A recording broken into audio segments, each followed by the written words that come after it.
Bapak Ibu sidang jemaat yang diberkati di dalam Tuhan Yesus Kristus, selamat pagi, salam sejahtera untuk kita semua. Sebelum pemberitaan firman Tuhan, kita mempersiapkan hati kita bersatu hati di dalam doa. Kita berdoa. Ya Tuhan Allah Bapa di sorga,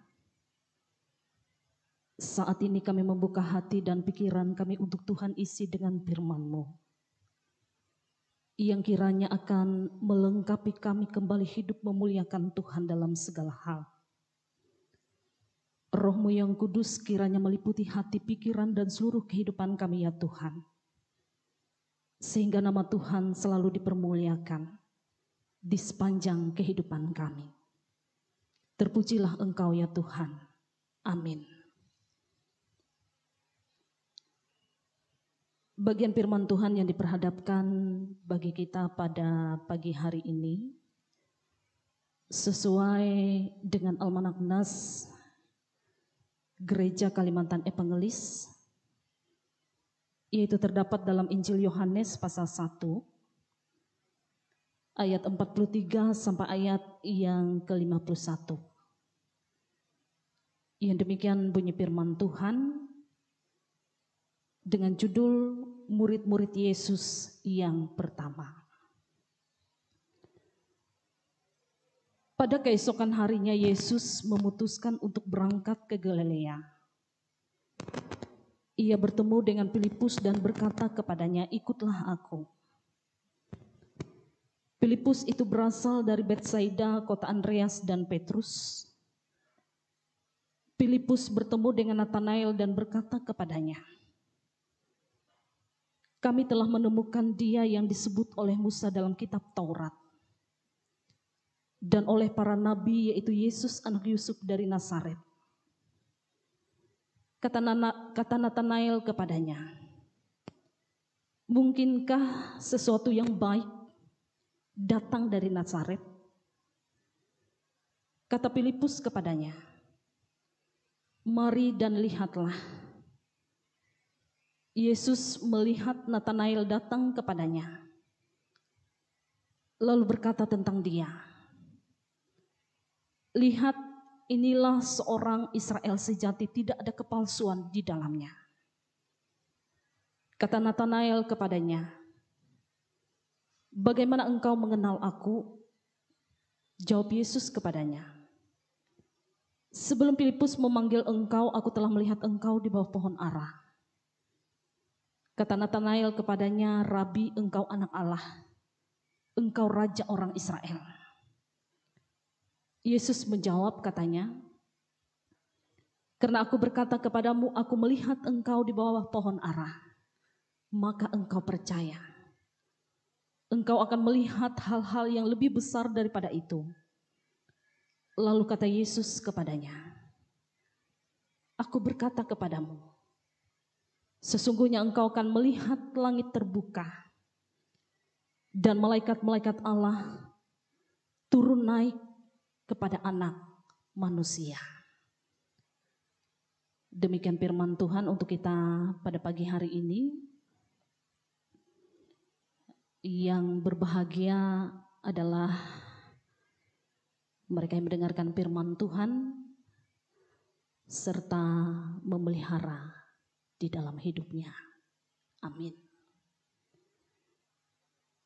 Bapak Ibu sidang jemaat yang diberkati di dalam Tuhan Yesus Kristus,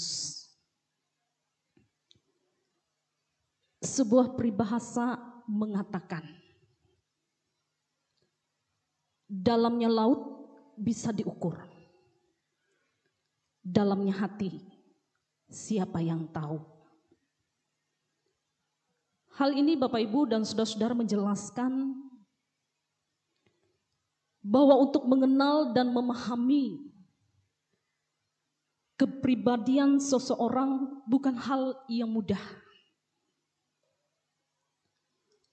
Kadang orang yang sudah berpuluh-puluh tahun bersama pun belum tentu bisa saling mengenal dan memahami, bahkan orang yang paling dekat. dengan kita juga belum tentu mampu mengenal dan memahami pribadi kita. Namun kita percaya bahwa ada satu pribadi yang tidak hanya sekedar tahu, namun dia mengenal, memahami, dan mengerti setiap kita. Pribadi yang sangat tahu tentang kita jauh lebih baik dari diri kita sendiri. Dia adalah Yesus. Bapak Ibu saudara-saudara yang diberkati dalam Tuhan Yesus Kristus. Pada saat ini firman Tuhan kembali ingin menguatkan dan meneguhkan kita bahwa Yesus selalu memiliki banyak cara yang unik, cara yang terkadang membuat kita tersentuh dan terkagum-kagum. Cara yang terkadang begitu sederhana namun bermakna. Cara bagaimana supaya kita mengerti bahwa Yesus adalah Allah yang mengenal kita. Sehingga kita juga mampu mengenal dan mempercayai segala kuasa dan kebesarannya. Inilah salah satu penekanan yang disebutkan Yohanes dalam Injil ini, bahwa Injil ini menonjolkan pertemuan pribadi dengan Yesus, pertemuan yang dimulai dengan percaya dan dijalani dengan terus-menerus percaya hingga pada akhirnya Injil Yohanes menekankan kembali bahwa kehidupan yang kekal bukan hanya keadaan tanpa akhir, namun adanya perubahan kualitas iman dalam persekutuan dengan Tuhan. Pada ayat 43 dan sampai ayat yang ke-47 kita melihat dan menyaksikan Bapak Ibu dan saudara-saudara bagaimana Yesus hadir dalam kehidupan Filipus. Dalam perjalanan ke Galilea, Yesus menemui Filipus dan berkata, "Ikutlah aku." Tentu ini bukanlah kalimat yang mudah untuk diterima, namun dalam teks ini kita melihat bahwa Filipus memiliki sikap iman yang jelas dan tegas. Panggilan Yesus tidak hanya menjadi angin lalu, namun Filipus meresponi panggilan itu dengan sikap iman yang benar. Hal ini terlihat ketika Filipus bertemu dengan Natanael, dia menyaksikan apa yang terjadi. Antara dia dan Yesus sepertinya ada suasana yang penuh dengan kegembiraan saat Filipus mengatakan perjumpaannya dengan Yesus. Dan bisa jadi hal ini juga keadaan yang sudah lama mereka nantikan, namun saat Filipus mengatakan, "Kami telah menemukan dia, yaitu Yesus anak Yusuf dari Nazaret." Dan kata Nazaret mencuri perhatian Natanael pada saat itu. Dia berkata kepada Filipus, "Mungkinkah sesuatu yang baik datang dari Nazaret?" Ini bisa saja salah satu bentuk kehati-hatian Natanael, Bapak Ibu dan saudara-saudara. Sebagai seorang yang terpelajar dan tahu banyak tentang hukum Taurat, dia juga tahu bahwa Nazaret merupakan kota yang memiliki reputasi yang buruk, terkhusus dalam bidang moral pada saat itu. Dia tidak langsung menerima apa yang dikatakan oleh Filipus, dan dibalik keingintahuan dan keraguannya, Natanael ingin mencari bukti atas apa yang diucapkan oleh Filipus. Maka apa yang terjadi selanjutnya Bapak Ibu dan saudara-saudara? Pada ayat 47 sampai ayat yang ke-48, Yesus merespon tindakan iman yang dilakukan oleh Filipus. Yesus bertindak atas apa yang sudah dilakukan Filipus. Ucapan "mari dan lihatlah" ternyata tidak berlalu begitu saja. Namun sambutan Yesus tepat pada waktu yang dibutuhkan oleh Filipus. Yesus tidak sedang mengerjakan hal yang lain. Yesus tidak sedang memalingkan wajahnya. Namun pada saat Filipus mengatakan, "Mari dan lihatlah," Yesus melihat. Yesus melihat Natanael datang kepadanya. Dan dalam ayat 47 dikatakan bahwa Yesus bukan hanya sekedar melihat, namun ia menyambut Natanael dengan ucapan, "Lihat, inilah seorang Israel sejati, tidak ada kepalsuan di dalamnya." Kata-kata yang diucapkan oleh Yesus ingin menjelaskan bahwa Yesus mengenal Natanael lebih dari apa yang Natanael tahu. Yesus mengatakan bahwa Natanael adalah Israel sejati yang mau mencari Yesus di dalam ketidakraguan, dalam keraguan dan ketidaktahuannya pada saat itu. Yesus menegaskan tidak ada kepalsuan dalam diri Natanael. Dan jawaban Yesus membuat Natanael heran dan berkata, "Bagaimana engkau mengenal aku?" Pernyataan ini Bapak Ibu dan saudara-saudara seolah-olah ingin menjelaskan bahwa mereka belum pernah bertemu. Dalam keadaan inilah Yesus menyatakan keilahiannya, bahwa ia memiliki hak penuh, ia memiliki kuasa untuk mengenal hati manusia tanpa sebuah kesalahan dan kekeliruan. Dan Yesus tahu pada waktu Natanael duduk di bawah pohon ara, Natanael sedang merenung, berdoa dan bersekutu dengan Allah. Ini jugalah yang menjadi dasar Yesus mengatakan Natanael Israel yang sejati.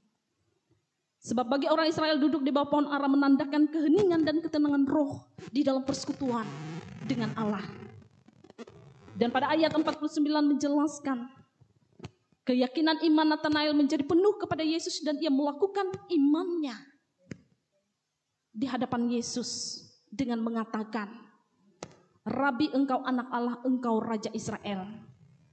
Dengan kata lain, Natanael ingin menyaksikan bahwa Yesus adalah Mesias. Dan perjumpaan Natanael dengan Yesus pada akhirnya semakin meneguhkan iman percayanya, di mana keraguannya akan Yesus telah berubah menjadi keyakinan yang sepenuhnya. Dan pada ayat 50 sampai ayat 51 Yesus mengatakan bahwa Natanael akan melihat sesuatu yang lebih besar, di mana langit akan terbuka dan malaikat-malaikat Allah akan turun naik kepada anak manusia. Bapak Ibu sidang jemaat yang diberkati di dalam Tuhan Yesus Kristus, ada beberapa hal yang menjadi perenungan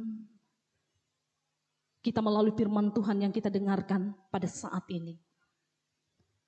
Yang pertama adalah pertemuan pribadi dengan Yesus. Masih sangat jelas diingatan kita Bapak Ibu dan saudara-saudara tentang pertemuan Yesus dengan seorang perempuan Samaria. Pertemuan yang tidak hanya berisi tentang cerita memberikan bantuan. Lebih dalam lagi pertemuan ini mampu mengubahkan kehidupan perempuan Samaria. Demikian juga dalam kisah lainnya saat Allah bertemu dengan Musa, Yesaya, Yeremia, Paulus dan lain-lain. Pertemuan itu selalu menghadirkan kehidupan baru, suasana hati yang siap diubahkan. Dan kehidupan yang siap dipakai Tuhan untuk menyaksikan kemuliaan nama Tuhan. Maka pada saat ini kita juga melihat pertemuan Yesus dengan Filipus dan Natanael. Pertemuan mereka bukanlah pertemuan biasa, pertemuan ini membawa sikap iman yang jelas dalam hidup Filipus dan mengisi keyakinan Natanael pada saat itu terhadap Yesus, Sang Mesias. Lalu pertanyaannya bagi kita, bagaimana dengan kita? Kapankah kita mengalami perjumpaan dengan Tuhan dalam kehidupan kita? Mari kita renungkan, jika saat ini Yesus datang menghampiri kita, Dia datang untuk berjumpa dengan kita secara pribadi dan berkata, "Mari ikutlah aku." Maka apakah yang menjadi respon kita Bapak Ibu dan saudara-saudara? Apakah kita akan memberikan hati dan pikiran kita untuk Allah? Ataukah hati dan pikiran kita masih belum siap untuk berjumpa dengan Yesus?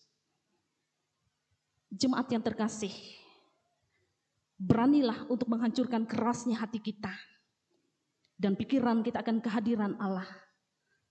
Tetapi siap sedialah untuk kita mengalami perjumpaan dengan Yesus. Izinkan Yesus memakai hidup kita untuk kemuliaan bagi namanya. Yang kedua, percayalah Yesus mengenalmu. Ini bukan kata-kata biasa, namun ketika kita percaya bahwa Yesus mengenal kita, maka hidup kita tidak lagi hanya berbicara tentang ketakutan dan kekhawatiran. Hidup tidak hanya memikirkan tentang kenikmatan dan kekayaan dalam dunia ini. Namun ada sebuah pengharapan. Ada sebuah keyakinan bahwa Allah selalu mengerti, Allah selalu peduli, dan Allah paham atas apa dan bagaimana kita dalam kehidupan kita. Seperti Daud dalam Mazmur pasal 139 menyaksikan bahwa Allah mengenalnya, namun dia juga berjuang untuk hidup dalam pengenalan akan Allah. Sehingga dengan jelas kita melihat bagaimana kehidupan keberimanan Daud. Bahwa dia bukan pribadi yang mudah untuk menyerah. Bukan pula pribadi yang betah hidup di dalam keberdosaan. Tapi pengenalan akan Allah pada akhirnya membawanya dalam kehidupan kualitas iman yang tahan banting. Bapak Ibu Saudara yang diberkati dalam Tuhan Yesus Kristus, siapa dan bagaimana kita tentulah Allah tahu. Yang sudah berlalu dan yang akan terjadi pun Allah tahu dalam kehidupan kita. Nathanael heran saat ia mendengar Yesus mengatakan pernah melihatnya duduk di bawah pohon ara. Yesus tahu apa yang dilakukan Nathanael, walaupun sangat mungkin kalau orang lain tidak tahu kalau Nathanael pernah duduk di bawah pohon ara. Namun apa yang diucapkan Yesus membuat Nathanael semakin mengimani bahwa Yesus adalah Mesias. Dan keyakinan Nathanael mematahkan pemahaman bahwa hal-hal yang menurut manusia tidak mungkin. Hal-hal yang menurut manusia adalah kebodohan di dalam Tuhan itu menjadi mungkin dan menjadi kenyataan. Dan Nathanael mengalami hal itu sebagaimana yang diceritakan dalam bagian nas firman Tuhan bagi kita pada saat ini. Nazaret adalah kota yang memiliki reputasi yang buruk. Bethlehem juga merupakan kota kecil dibandingkan dengan kota yang lain. Namun dari kota yang kecil itulah Sang Juru Selamat, Mesias yang dinanti-nantikan itu lahir. Hal yang ketiga, Bapak Ibu dan saudara-saudara, berjuanglah untuk menjadi murid sejati. Dan tentu ini bukanlah perkara yang mudah. Karena pada saat kita memutuskan untuk mengikuti Yesus dan menjadi murid yang sejati, pada saat itu jalan terbentang luas di hadapan kita. Jalan bisa saja dipenuhi dengan tekanan, kritikan, penolakan, dan juga hambatan yang akan kita alami. Maka untuk melewati jalan itu kita memerlukan penyerahan diri secara total kepada Allah. Sehingga kita tidak berhenti dan menyerah. Tetapi kita senantiasa berjalan dalam rancangan Allah menjadi siap karena kita sedang berjalan bersama dengan Yesus di dalam kehidupan kita. Bapak Ibu saudara-saudara yang diberkati dalam Tuhan Yesus Kristus, dalam memperingati momen Hari Teknik Gereja Kalimantan Evangelis pada pagi hari ini, kita sebagai jemaat GKE kita diajak juga untuk selalu mengembangkan diri dalam kehidupan kita, untuk selalu menjadi bertumbuh, berbuah, dan berakar. Sebagaimana visi strategis GKE menjadi jemaat yang berakar, bertumbuh, dan berbuah, memberikan hasil yang positif dalam kehidupan kita. Dengan bagaimana kita diperlengkapi dengan teknologi informasi yang mendukung sebagai sarana kita untuk menyatakan tugas pelayanan kesaksian kita di tengah-tengah kehidupan berjemaat. Marilah kita tetap berkarya. Marilah kita pergunakan kesempatan ini untuk memberikan yang terbaik bagi nama Tuhan. Dan melewatinya, Tuhan senantiasa boleh dipermuliakan dalam kehidupan kita. Tuhan memberkati kita dengan firman-Nya. Amin. Kita masuk dalam saat teduh sejenak.